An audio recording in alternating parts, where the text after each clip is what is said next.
some of the big news over the last week, and this became the second highest ever watched trailer online in just a week. Let's talk about that 28 years later trailer, gentlemen. You sound surprised that it became the second most viewed trailer? One of my questions was, has it been too late for them to do this movie? But apparently not. It kind of works out perfect, doesn't it? 28 days, 28 months, 28 years. Wasn't it 28 weeks? Or 28 weeks? Yeah. I guess they could have. That's right. They skipped months. Yeah. All right. Yeah. So, but it almost perfect then, I guess. And the timing is actually going to be just about right. In the ballpark, at least. So, thoughts on it, Ziggy? Jump in. Yeah. I mean, we love a pseudo zombie movie, I guess, because as we know, the rage is behind what makes the victims in 28 days, weeks, and 28 years later go crazy and become the undead-like, or just the attack mode. So yeah, the rage. 28 years, sure. Who the fuck isn't curious to see what has been going on? And goddamn, the internet broke when I think a lot of it had to do when they thought Cillian Murphy is the emancipated zombie in the field that sits up. Granted, yes, it looks just like him. Maybe that's something. Maybe it's a flashback, a flash forward. Who the fuck knows? But that broke the internet by itself. Right. I myself, man, of course. This doesn't. Sometimes we get in a movie we have to go see, and I'm just kind of like, fuck. I'm not like that with this. I'm okay with going to see 28 years later. Oh, yeah. Well, and speaking of the point that broke the internet, that has been confirmed that zombie creature or infected creature is not Cillian Murphy or not his character. So, there's that. But, I think that is the reason why this trailer is the second highest watched or second highest viewed trailer ever, because of that, because people started seeing all those images like, well, I got to go and watch it for myself, because that's what happened to me. I hadn't watched the trailer yet until I started seeing those things bounce around. I was like, all right, let's go see. Because at first I was like, this has got to be a dream sequence. And then once I saw it, the trailer doesn't even have Cillian Murphy in it. No. So, and he's not listed on the cast in at the top of the poster. No. So he's going to be a very small part. They're making another sequel to this one already, right? You know what? Say that again. They're making a sequel to this very movie already. Oh, yeah. Of course they are. And he has been listed as involved with that one as well. So the people in the know put it out there. And then there's been shots from him on set. Yeah. So I think he's going to be, I don't want to call it an afterthought in this one, but he's going to be like tacked on to the last act and then maybe carry over to the next one. Jedi Awakens or whatever. They find Han Solo 45 minutes into the movie. This is the same exact thing. They're going to find him. And yeah. How about you, FaZe? What did you think of this trailer? I mean, I'm kind of right with who said it? Tarek, where he said he hasn't seen any of these. I haven't seen any. I haven't seen 28 days or 28 weeks. Really? So not bad. I'm not really sure how to feel about this. I have a really hard time believing that stat about it being the second most watched trailer just because of that one thing. I mean, it's like that sounds manufactured to me just so they could say that and get more press. But that's just me being cynical. I don't know with shit like Avengers Endgame and like I just really the second most. Just there's so many more movies out there that would make more sense. Just this doesn't make sense for a statistic like that, even for a weird reason like that. It just but I don't know, man. This is one of those movies that's loved worldwide, not just in America. Really, So I mean, oh yeah, Europe loves these movies. This is what So. broke Danny Boyle out Okay. too. Was Yeah. this one. Yeah. That's fair. Okay, so all right, so it has that international love. I just never seen these, so I guess I don't get the hype. Maybe I should watch them, and maybe Definitely. I'll get the hype. Another trailer that dropped this week or last week that's got the at least the old school horror lovers all up in a tizzy, one way or the other, is the Return of the Living Dead trailer. Yes. 2025, around Christmas time, we'll see the return of Tarman. FaZe, I assume you've seen Return of the Living Dead. Oh yeah, Okay. I have two versions of it: the crappy DVD with the crappy stock soundtrack, and then a rip from my mom with the good soundtrack, the original. Nice. Well, what's your excitement level for this, and what'd you think of the teaser? Did we kind of talk about this on Friday? I'm trying to We remember. did, but not much. That's fair. If you tuned in Friday to watch us play Friday the 13th, the game on Friday the 13th, thanks. That was Yes, thank you. This Might came be up a repeat of some briefly. thoughts. Yeah, I'm unsure about it. I mean, it's just I'm just worried that it's about to be another like stepping on another IP that has no business being stepping on. You know what I mean? Like, maybe it'll be good though. I don't know. I don't always want to be so cynical about shit, but it's come on, man. This is one of those things that almost feels untouchable, and usually those things that feel untouchable are. Just saying. I'll be cynical. Yeah, You're going to be cynical? Oh, of course. This looks fucking horrible. It lacks. You're not going to have Dan O'Bannon. You're not going to have, you know what I mean? You don't have Ruth. I mean, come on. Who is really doing this? And if you try to mimic that humor that was there, they created it like that, you know? I mean, and it's not going to play the same. I guess I appreciate the aesthetic of Christmas, but him dragging a tree through the cemetery and then the plug is. I don't have any idea where they're going to go with this, but it just really kind of made my stomach go, "Aw," you know. Well, it made me sad. I will tell you a little bit about where they're going to go with that. But first, I want to point out the wide spectrum of views from the comments already since we just started talking about this. Lorena says, "Fuck that new Return of the Living Dead all day." Followed very shortly by Adam saying, "I loved that teaser." So, fuck you. Oh, then we love you, Adam. No. Essentially.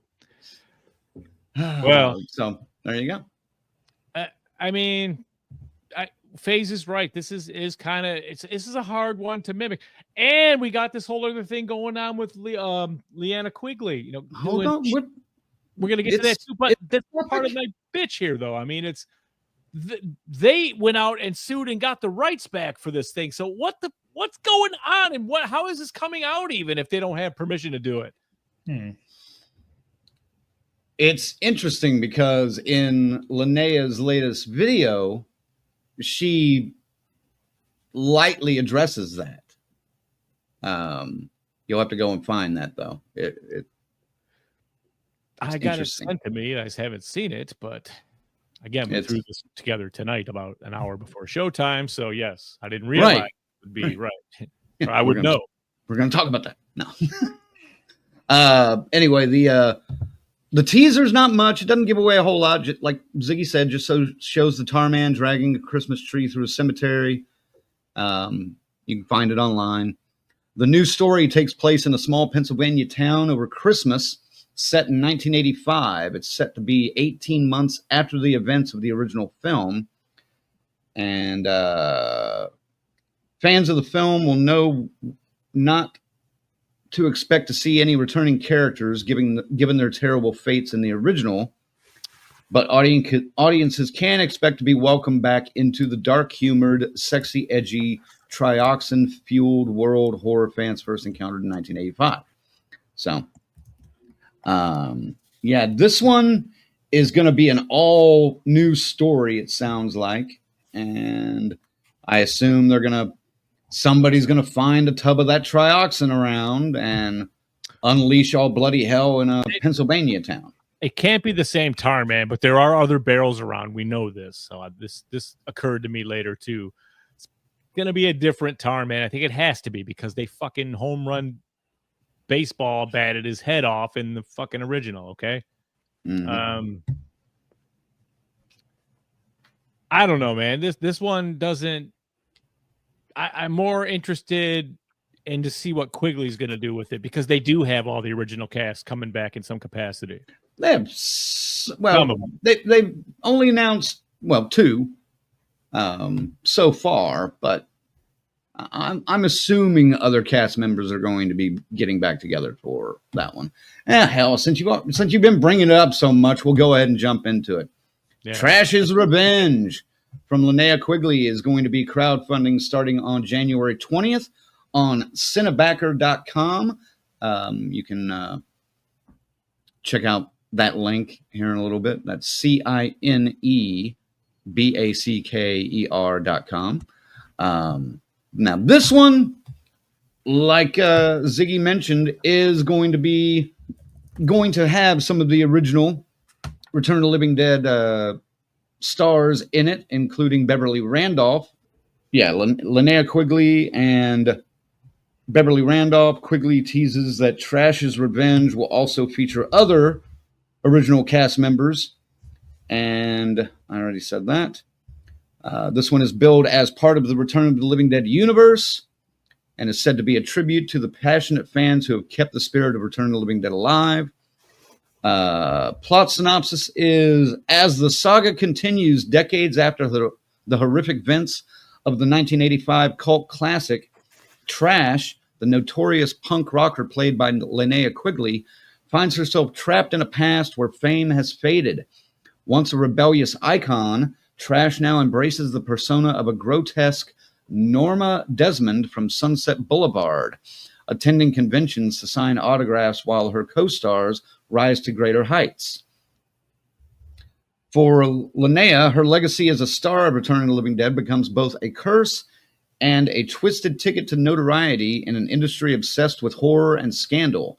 But when a young filmmaker approaches her to make a documentary with staged reenactments from the original film to celebrate the film's 40th anniversary, Linnea sees an opportunity to reclaim her place in the spotlight, no matter the cost. As the documentary delves into her past, a shocking truth emerges. Return of the Living Dead wasn't just fiction, part of it was real. Linnea confesses that she still possesses 3 original canisters from the film, hidden away in her basement, canisters that were never revealed to the public until now. So, this one almost sounds like it's going to be a little... I see the look of worry on Ziggy's brow.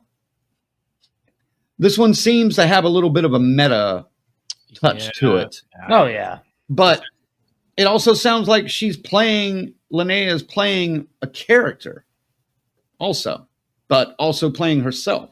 So I'm a little lost there. Fuck, maybe the other one is the way to go now. I'm not sure, man. That does not sound too decent to me. But hey, we'll see what they come up with. And of course, we'll be there. Yeah, man, it does not sound like it's going to be the kind of thing I would want from the Return of the Living Dead universe. Let's just leave it there. Yeah, but Linnea's, always been a fan of this and always enjoyed her role in it and celebrated it with fans throughout the years at conventions and other reunions and things like that. We just saw a reunion in Albuquerque. We did. I appreciate the effort to do this, but I just don't want it to be to smash it out and just to grab some money on the name of it. Mm-hmm. She has a good original story here. Okay, it'll stand out, and we'll be like, "Wow, that's really good."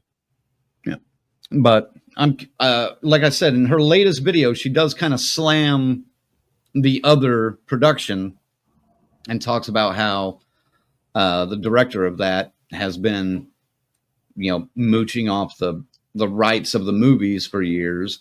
That's who they were talking about at that panel then. And taking, money from merch and money from royalties and stuff like that, but not dishing it out to any of the actual people that worked on the original. So that's probably his last permissible release he can do before they slapped him with an injunction, and got the rights back. That they said that they're themselves. Right. Both of these sound like reaches, honestly. To me, I understand the desire to capitalize on the name and the IP, but yikes. I mean, just reading Trash's revenge plot again, there seems to be a lot going on with that one that it might be overkill, might be too much for this, If it was Trash and her story, cool, even though not sure that could happen. Or if it was Linnea's solely and it was kind of like a meta thing, cool. But it almost sounds like it's trying to combine two different storylines into one. And it'd be a 4-hour fucking epic too. I mean, what's going on? God, let's hope not. Oh boy. We already complain about movies being too long. I love the stuff. I'm a fan of the original. I remember the original release of the original, and even the second one to some degree, even though it's not quite the same. It's there, man. It's beloved. So I mean, I love the first one. So when they come and start fucking with it like this, just do it good, do it right. Put a lot of gore into this. Make it funny somehow if you can. Right. Have the same crew on writing it, so I don't know how possible that is. It's going to be an interesting. Both of those are going to be interesting rides. So I'm curious to see how they handle this. We got to walk out like this or like this. Speaking of IPs that don't necessarily need to be touched. Huh. Let's talk about, boom, Austin Butler cast as Patrick Bateman in a new take on American Psycho from Bret Easton Ellis. Oh, yeah, let me read some of this. I'm going to fuck this name up, so get ready. Luca Guadagnino